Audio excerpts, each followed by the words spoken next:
में मिल गई भगवान श्री राम की सबरी। राम को पाने के लिए पिछले 30 सालों से है मौन व्रत।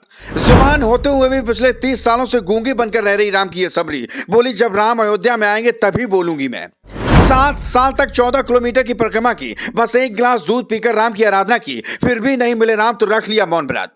अब अयोध्या में आने वाले हैं राम तो धन्य हो गया उनका जीवन। 22 जनवरी को राम के नाम से ही तोड़ेंगी अपना मौन व्रत। देखिए कौन है कलयुग की ये सबरी जो अपने राम के इंतजार में बूढ़ी हो गई पर भक्ति करना नहीं छोड़ा।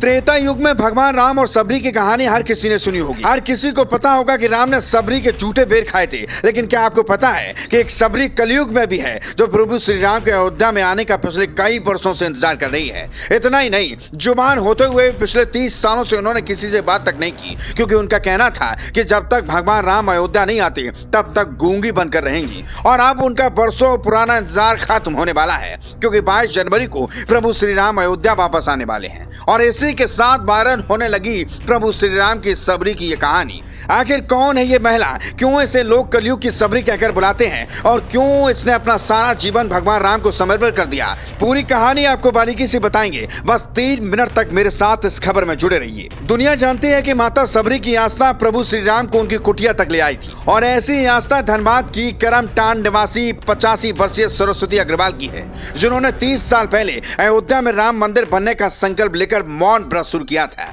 प्रभु श्री राम के चरणों में अपना जीवन समर्पित करने वाली सरस्वती अग्रवाल का अधिकतर समय अयोध्या में बीता है और बेहद खुश है और लिखकर बताती है कि मेरा जीवन धन्य हो गया। राम लला ने मुझे प्राण प्रतिष्ठा में शामिल होने के लिए बुलाया है। मेरी तपस्या साधना सब सफल हो गई। 30 साल के बाद मेरा मौन व्रत राम के नाम से टूटेगा।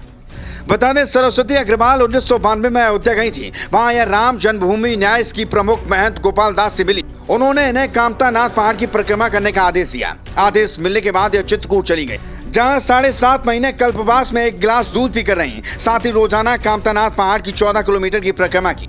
परिक्रमा के बाद अयोध्या लौटी। 6 दिसंबर 1992 को यह स्वामी नित्य गोपाल दास से मिली और उनकी प्रेरणा से मौन व्रत धारण कर लिया। संकल्प लिया कि जिस दिन राम मंदिर की प्राण प्रतिष्ठा होगी उसी दिन यह मौन व्रत तोड़ेंगे। बता दें कि सरस्वती अग्रवाल 65 साल पहले देवकी नंदन अग्रवाल से विवाहित बंधन में बंधकर राजस्थान से आई थी। वो कभी स्कूल नहीं गई। उनके पिता ने उन्हें अक्षर ज्ञान दिया था। उसके बाद किताबें पढ़ना शुरू किया, लिखना सीखा। रामचरित व अन्य धार्मिक ग्रंथों को रोज पढ़ती हैं। अब 22 जनवरी को अयोध्या में रामलला की प्राण प्रतिष्ठा से उनका जीवन धन्य हो गया और उनकी इसी तपस्या और साधना से आज हर कोई उन्हें जानना चाहता है।